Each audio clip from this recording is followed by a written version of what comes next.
श्यामलकोमलाङ्गं सीतासमारोपितवामभागं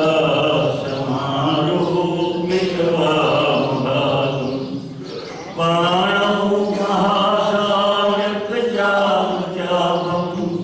नमामि रामं रघुवंशनाथम् अतुलितबलधामं हेमशैलावदेहं दमजपुत्रशानं ज्ञानिनामग्रगण्यं सकलगुणनिधानं वानराणामधीशं रघुपतिप्रियभक्तं वातजातं नमामि मनोजवं मारुततुल्यवेगं जितेन्द्रियं बुद्धिमतां वरिष्ठं वातात्मजं वानरयूथमुख्यं श्रीरामदूतं शरणं प्रपद्ये वन्दे तुलसीकेशर जिनकी न्यायग्राज कलिसमुद्र बूढ़त लखो प्रगट्यो सप्तजात सियावर रामचंद्र शंकर हरियो जय जय सिया राम जय जय हनुमान। गुरुर्ब्रह्मा गुरुर्विष्णु गुरुर्देवो महेश्वर गुरुर्साक्षात् परब्रह्म तस्मै श्री गुरुवे नमः। सुंदरकांड में प्रगति तो हमें तो धीमी चल रही है। हम शायद इतने सत्संग हो गए, लेकिन अभी तक अशोक वाटिका में हनुमान जी पहुँचे और मतेश्वरी जगदम्बा सीता जी से उनकी भेंट ही नहीं हुई। तारो पल्लव महाराज भाई करे विचार भाई तेज अवसर उनका आवा संग नार भव किए बनाओ बहुविधि खल सीता ही समझा। इस चौपाई पे हमसे कि बहुविधि खल सीता ही समझावा। सीता जी को प्रभावित करने के लिए आया है, सीता जी को डराने की कोशिश कर रहा है। इसलिए गोस्वामी तुलसीदास जी को अपनी आराध्या भगवती जगदम्बा के प्रति इस प्रकार का व्यवहार शायद सह नहीं हुआ और इसीलिए उनकी लेखनी से खल शब्द कि उस समय की जो संस्कृत भाषा में शिष्ट भाषा में एक ग्रली थी। वैसे अज्ञानी मूर्ख मूढ़ षट और खल एक प्रकार से धीरे धीरे बढ़ती हुई श्रेणी थी। तो खल कह करके सबसे बड़ी गाली देते हैं उनको, क्योंकि जगदम्बा को समझाने का, जगदम्बा को अपनी ओर प्रयास करने का प्रयास कर रहा है। तो बहुविधि खल सीता ही समझाओ। अब बहुविधि का खुलासा देते हुए कहा कि कैसे, तो बोले जो राजा के अंग होते हैं, राजा के कपड़े होते हैं, साम दान भय भेष दिखाओ। साम दान भय भेष चार प्रकार से क्या तरीके उस समय समझाने के हुआ करते थे।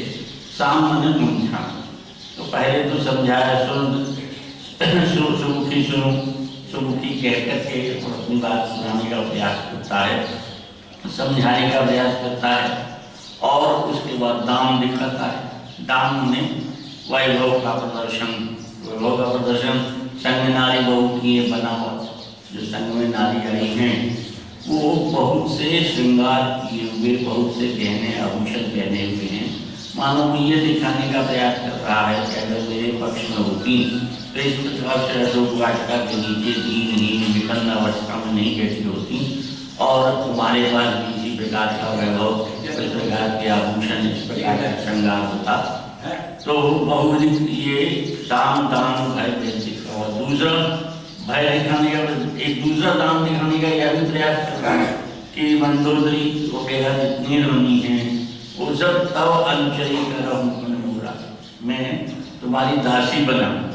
ये देखो इतनी एक से एक बढ़कर के मेरी रानियाँ हैं, लेकिन तुम अगर मेरी ओर अनुकूल हो जाओ तो मैं तुम इनको सबको तुम्हारी दासी बना दूंगा। एक बार विरोह कमाऊँ हो रहा, एक बार देखो तो सही। तो ये भय दाम दिखाने का प्रयास, फिर भय दिखाने का प्रयास कि कठिन कृपा मैं तुम्हारी गर्दन काट दूंगा, मैं तुम्हारा वध कर दूंगा, भय दिखाने का प्रयास और भेद दिखाने का प्रयास। भेद का मतलब होता है विचारों में परिवर्तन लाके उसके हम निष्ठा होते हैं, उसकी निष्ठा बदल के हमारी तरफ निष्ठा कर लेना है। ये राजाओं का आग्रह हुआ करता था। तो भेद दिखाने का प्रयास भी करा है, जिसका ये प्रमाण है कि नारियों का श्रृंगार, अपना वैभव, अपनी सोने की लंका, ये सब दिखा करके भगवान श्री राम के प्रति जो निष्ठा है उस निष्ठा को बदलने का प्रयास। और ये हमारी सबकी निष्ठा है, वो बहुत जल्दी बदले। हमारी सबकी निष्ठा वैभव विलास के कारण बहुत जल्दी परिवर्तित होती है, लेकिन जगदम्बा की निष्ठा परिवर्तित हो जाए, साक्षात भक्ति की निष्ठा परिवर्तित हो जाए, ऐसा संभव नहीं था। इसलिए जब वो बहुत प्रकार से प्रयास करके हार गया तो कहता है कि तो मुझे कृष्ण कर पाना, मैं तुम्हारा सिर काट दूंगा, मैं तुम्हारी गर्दन काट दूंगा। और तृणधर ऊट कहती बैठे थी। तृणधर, अब इस तृण का अर्थ लोगों ने विभिन्न प्रकार से किया है। एक विद्वान का ये कहना है कि परम पुरुष के संग किसी भी प्रकार की बात करते समय नारी जो सती नारी है, पतिव्रता नारी है, उसके बीच में कोई पर्दा होना चाहिए। अब वहाँ पर्दे की कोई सुविधा ही नहीं, इसलिए तृणधरियों से तिनके ही कोई ओट में रख करके वो कह रहे। दूसरे विद्वान ने कहा कि नहीं, तृण से क्या ओट होगी, तृण हाथ में लेकर के और उसको दिखाने का तात्पर्य यह है कि राम जी के आगे में तुमको तिनके के बराबर भी महत्व नहीं देती, जैसे तिनके को कोई महत्व नहीं दिया जाता वैसे ही तुम्हारा भी मेरे लिए कोई महत्व नहीं।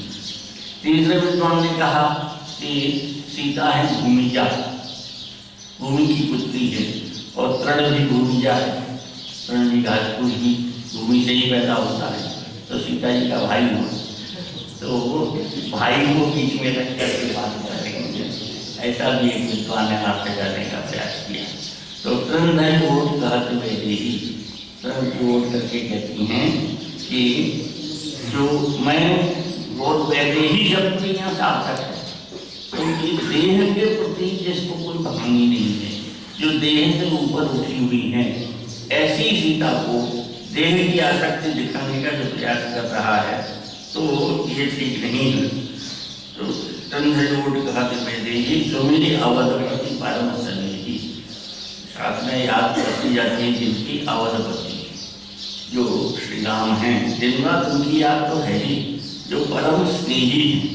ये शब्द तुलसीदास बड़ा विशेष तौर पर प्रयोग करते हैं और मान लो हम लोग को समझे कि हम सोचते हैं कि हमारे स्नेह करने वाले संसार में भ्राता पिता पुत्र मित्र पत्नी सुत बहुत कुछ है, लेकिन परम स्नेही अगर कोई है तो वो एक ही है और वो अवधपति। उस अवधपति का स्नेह भी सुनना चाहिए।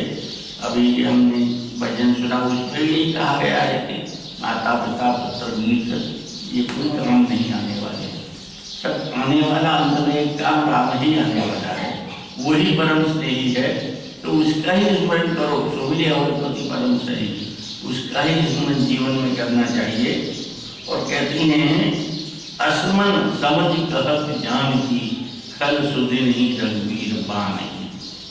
यहाँ पर कुछ लोगों ने ये शंका उपस्थित की कि रघुवीर बाण की कि तुम्हें याद नहीं है क्या, तो याद कैसे होगी, अभी तक उसको क्या रघुवीर के बाण से कोई रास्ता पड़ा है, अभी तक तो रघुवीर के बाण से उसको कोई काम ही नहीं पड़ा। इसलिए सुधी शब्द जो है वो विशेष तौर पर इंगित करता है कि याद करो, क्या याद करो भाई, क्योंकि एक तो साधारण अर्थ में तो विद्वानों ने ये कहा कि उसे मारीच ने समझाया था। मारीच ने कहा कि देखो मुझे बिना फल का बाण मारा था, और बिना फल का बाण मारने से बिहार में बक्सर जहाँ है उस बक्सर के में विश्वामित्र जी का आश्रम था, ऐसी आज भी धारणा है। तो विश्वामित्र के आश्रम में मैं शैतानी करता था, यज्ञ में विघ्न डालता था। उस समय यज्ञ की रक्षा के लिए आए थे वो, और उन्होंने मुझे बिना फल का बाण मारा, तो मैं वहां से दंडकारण्य में आकर के समुद्र के किनारे। तो ऐसा बाण है उनका, जो बिना फल का बाण, बिना नोक का बाण होता, उस बाण का प्रभाव इतना था कि मैं सैकड़ों मील दूर जाकर के समुद्र तट पर आकर गिरा और भाई उनकी गति जो कैसी हो गई, बोले कीट भृंग की नहीं।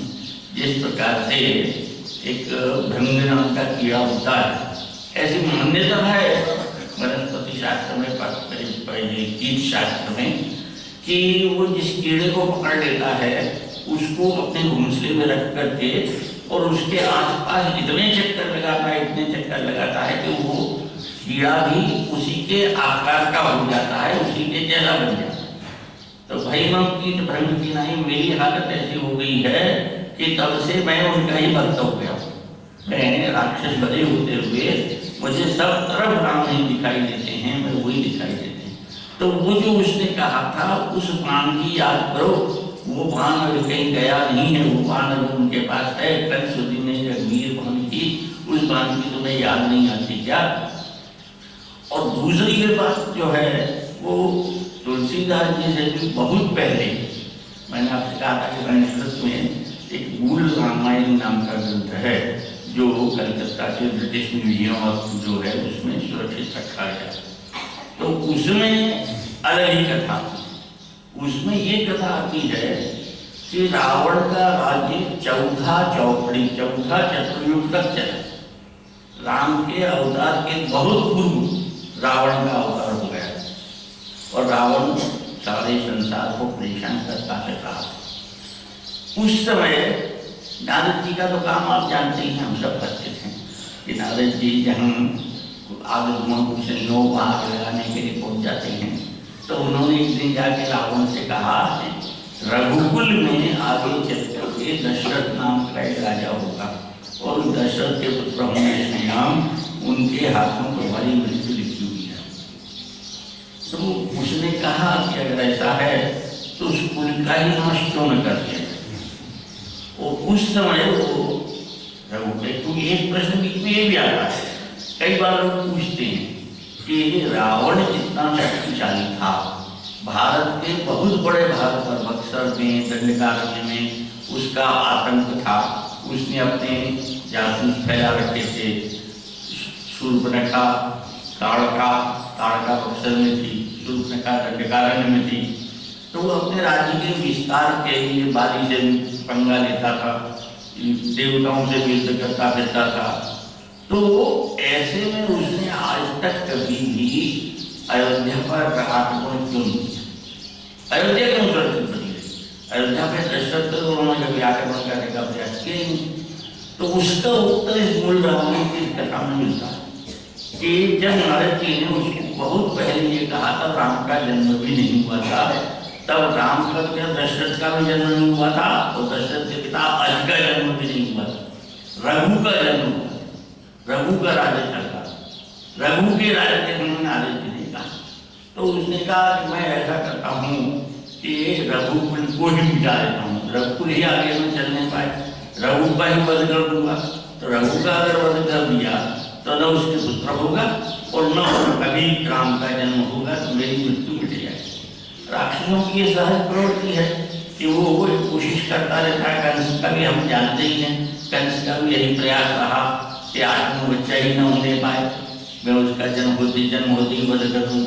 तो यही उसने सोचा और वो रघु के पास आक्रमण करने के लिए अकेला ही घूमते। वो समझता था कि मैं अकेला पर्याप्त हूँ, विश्व विजयी हूँ, चलत तसामन दौलत धरणी, ये कहा जाता है। जब वो चलता था तो जमीन हिलने लगती, इतना बलशाली था और उसे इस बात का बड़ा अहंकार भी था। तो अकेला ही रघु के पास पहुंचा। रघु उस समय संध्या कर रहे थे, तो संध्या करते सब करने के समय जो पहुंचा तो उन्होंने कहा कि देखो मैं तुमसे युद्ध करना नहीं चाहता, क्योंकि एक तो ये कि मैं क्षत्रिय कुल में जन्म लिया है मैंने, तुम ब्राह्मण हो, क्षत्रिय होकर के ब्राह्मण पे शस्त्र उठाऊं ये ठीक नहीं। फिर दूसरे तुमने मेरा कोई आहित नहीं किया है, इसलिए मैं तुमसे क्यों युद्ध करूं। जब इस प्रकार से उन्होंने काफी समझाने का प्रयास किया, तीसरे बोले मैं अभी पूजा कर रहा हूँ, बहुत समझाने का प्रयास किया।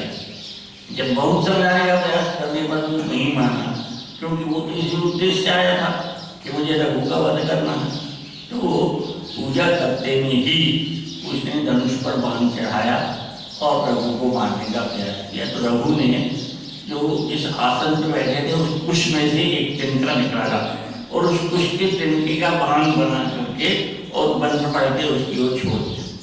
और उसकी ओर छोड़ा तो उसमें से इतनी लपटें निकली कि रावण को लगा कि मैं जलकर ही भस्म हो जाऊंगा।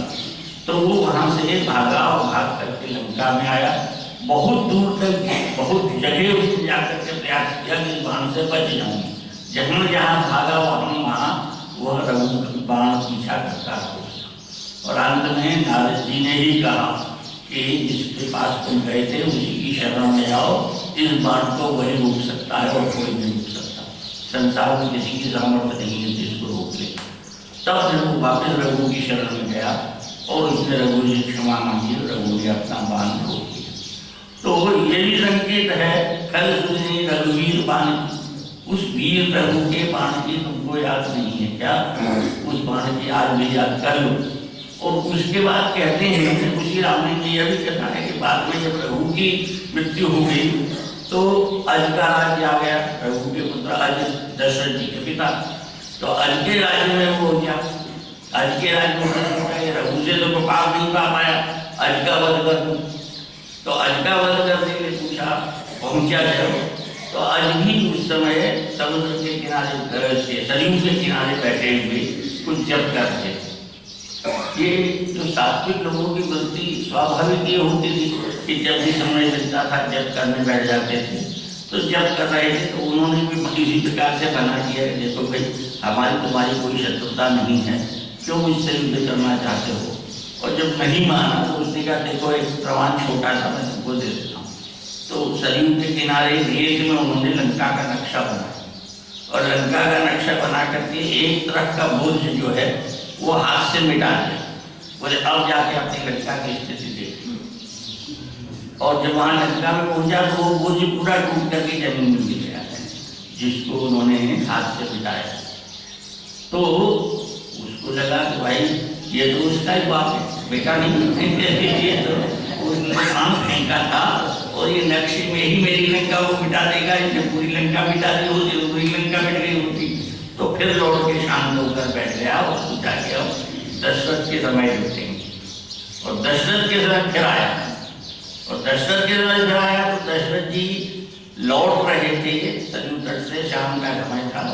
जो पहले के जमाने में नगर के बाहर बड़े बड़े द्वार होते थे, तो द्वार जो होते थे वो उन्होंने अंदर आए पहले रावण ने द्वार बंद कर दिए। द्वार बंद कर दिए और रावण को माया भी बंद द्वार में भी पहुंच जाता था।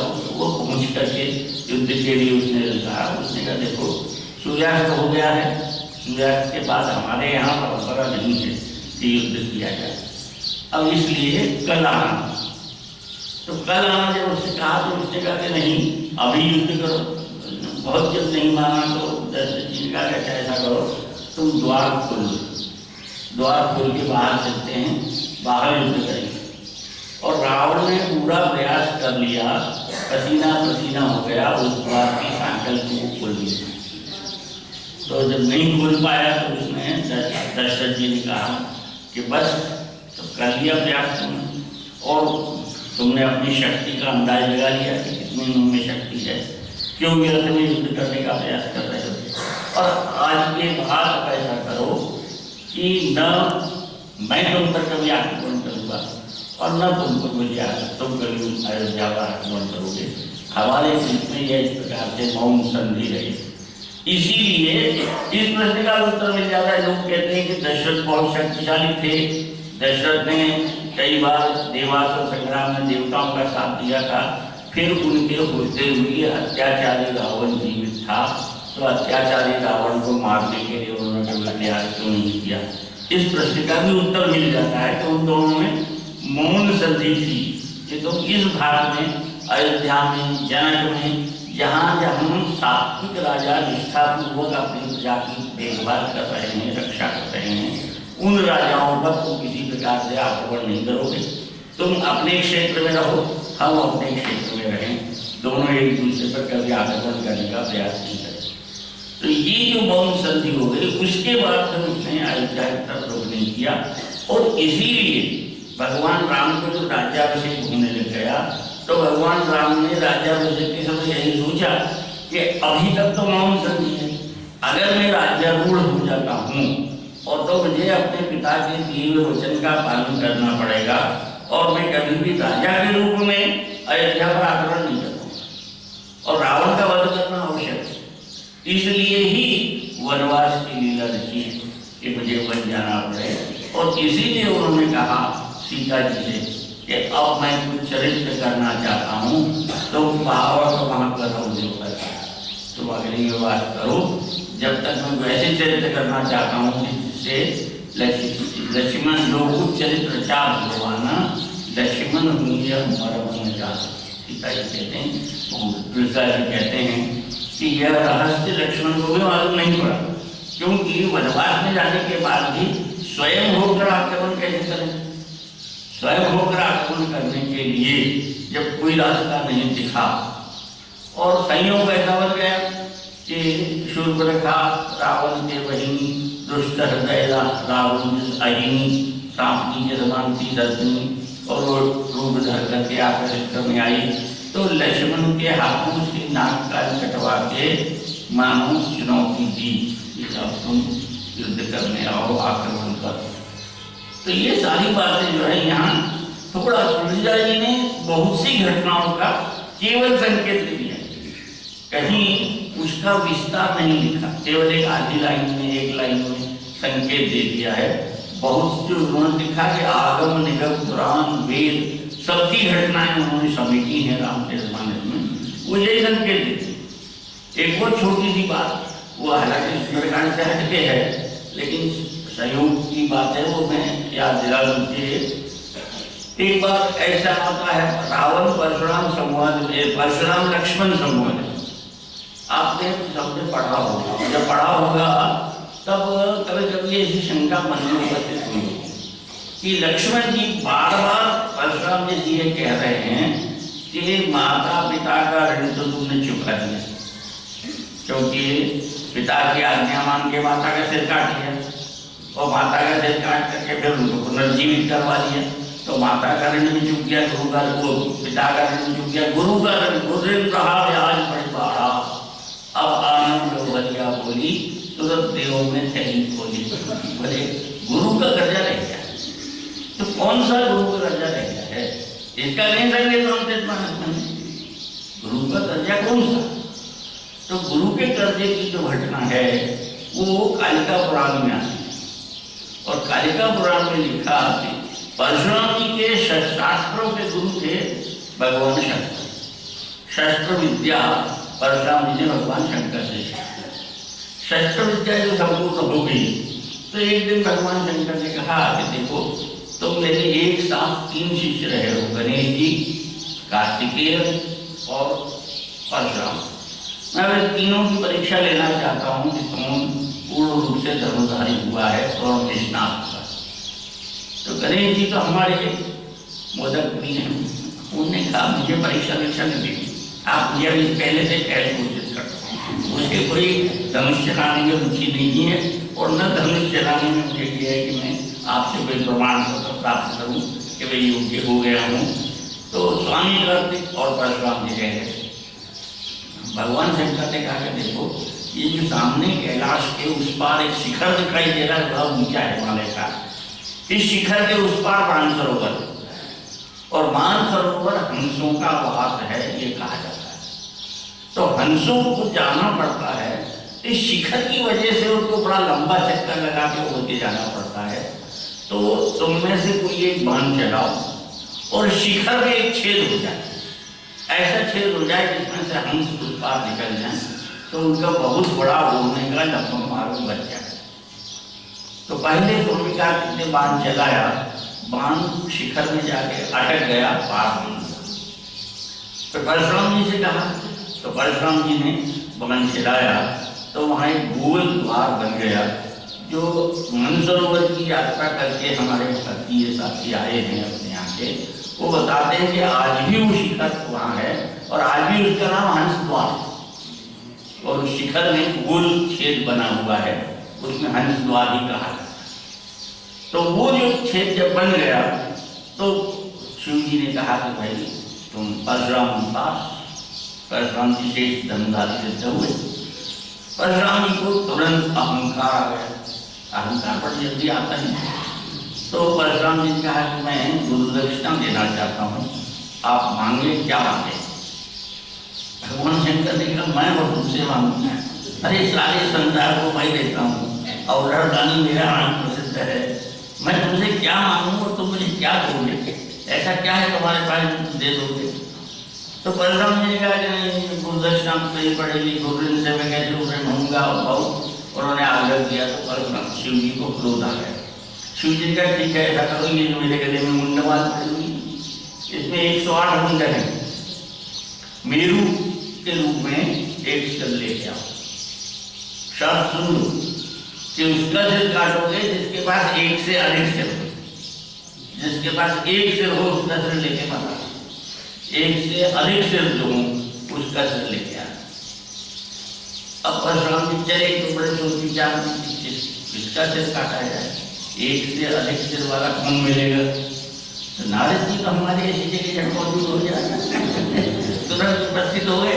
उसने कहा क्या चिंता में हो, बोली ये चिंता में है, इस प्रकार का आदेश गुरु ने दिया। बोली क्या चिंता करते हो, अरे 2-4 सिर जिनके पास हो, ब्रह्मा जी हैं, शिव जी के 5 हैं, ब्रह्मा जी के 4 हैं, रावण के 10 हैं, तो 2-4-10 की बात क्या करते हो।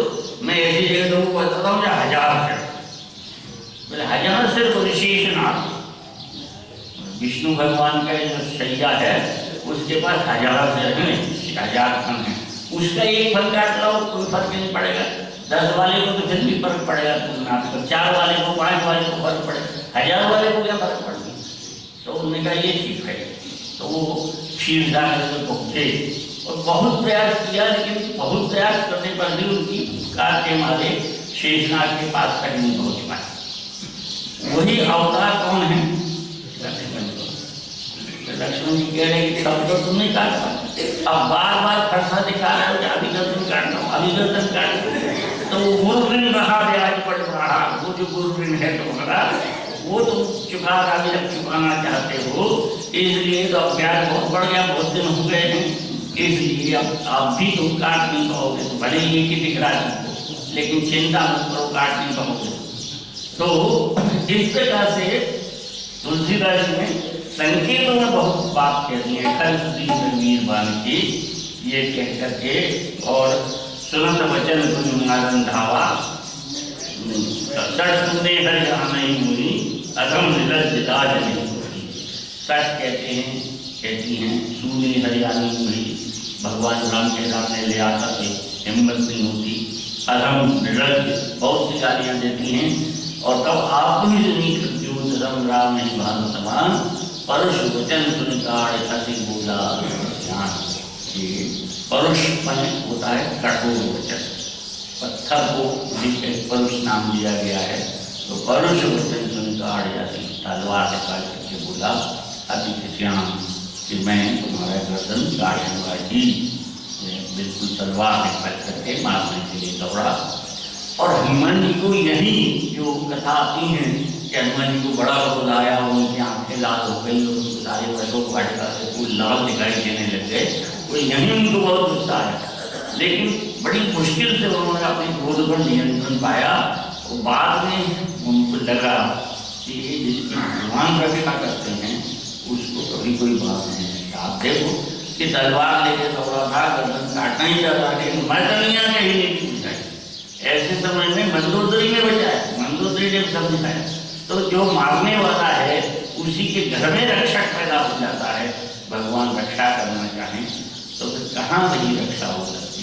मर्दनिया ने दिखाया। इसकी चर्चा हम आगे करते रहेंगे। समय वास्तव में बड़ा कम लगता है, इसलिए दोबारा जल्दी से समझ जाता है।